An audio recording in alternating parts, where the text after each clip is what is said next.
Welcome back to the reading of the poem of the Man God, written by Maria Valtorta, Volume 4.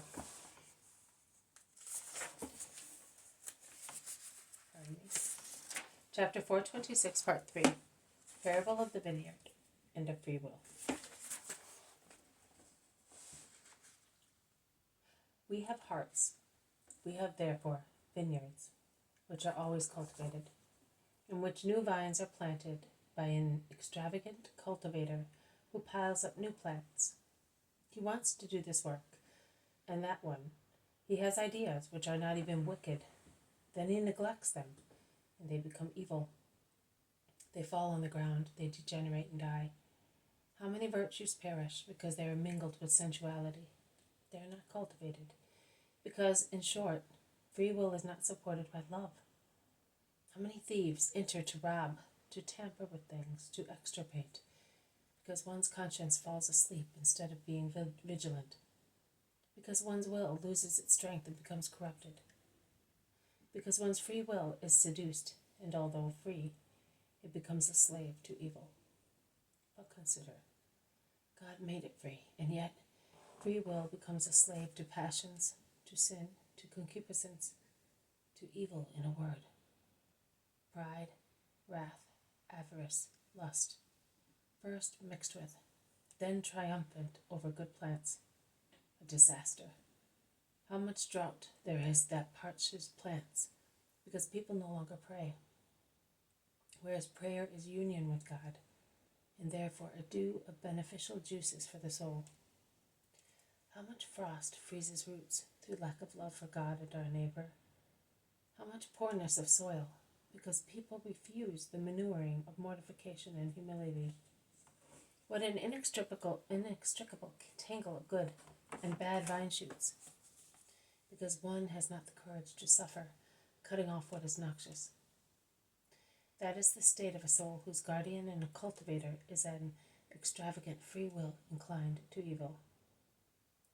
Whereas the soul whose free will lives in an orderly way, and therefore in submission to the law given, so that man may know what is order, how it is and how it is kept, and is heroically faithful to good, because good elevates man and makes him similar to God, whereas evil makes him brutal and similar to a demon. Is a vineyard bedewed with the pure, plentiful, useful waters of faith, appropriately shaded by trees of hope, warmed by the sun of charity, controlled by will, matured by mortification,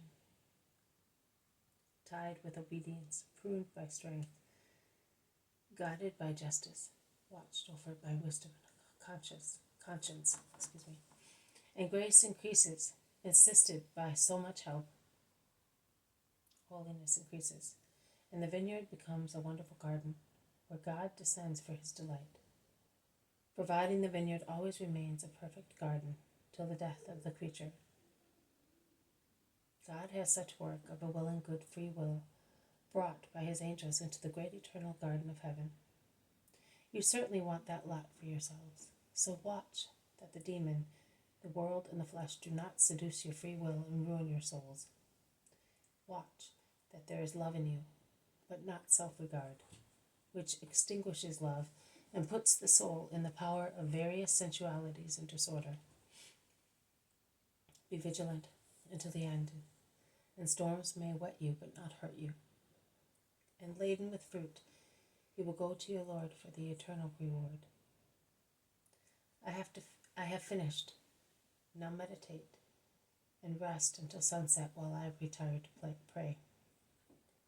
No, Master, we must not delay in setting out to arrive at some house, says Peter. Why?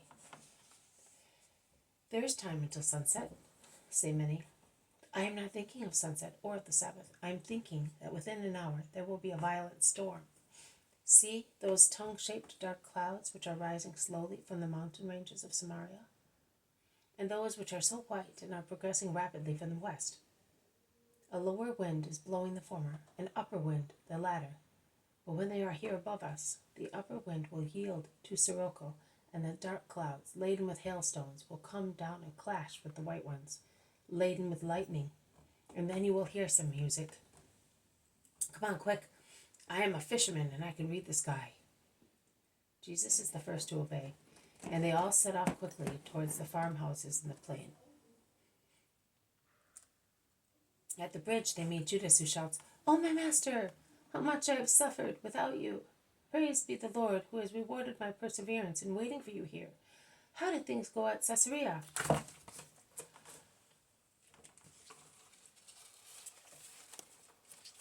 "Peace to you, Judas," briefly replies Jesus, and he adds, "We will speak in the house. Come, a storm is impending. In fact, gusts of wind begin to raise clouds of dust from the parched roads. The sky becomes overcast with clouds of all shapes and shades, and the air is yellow and lurid. And the first large, warm, sparse drops begin to fall, and the first lightning furrows the sky, which is now almost dark. They begin to run, and goaded by the desire not to get drenched to the skin, they arrive at the first house, when amid the roar of a thunderbolt which falls nearby, a deluge of rain and hailstones falls upon the area, causing a strong smell of damp earth and of ozone exhaling from the incessant lightning. They go in, and fortunately the house is provided with porches, and is inhabited by peasants believing in the Messiah. And with veneration they invite the master to make himself at home with his companions, as if he were in his own house. "But raise your hand and disperse the hail out of pity for our work," they say, crowding round Jesus. Jesus raises his hand and blesses the 4 cardinal points, and rain only pours from the sky to water orchards, vineyards, meadows, and to purify the heavy atmosphere. "May you be blessed, Lord," says the head of the family. "Come in, my Lord." And while the rain is pelting down, Jesus enters a very large room, a storeroom, and tired as he is, he sits down, surrounded by his apostles. This has been a reading from the poem of the Man God, written by Maria Valtorta, Volume 4, Chapter 426, Part 3, Parable of the Vineyard and of Free Will. Thank you for listening. I will see you tomorrow. May God bless you, and may peace be with you.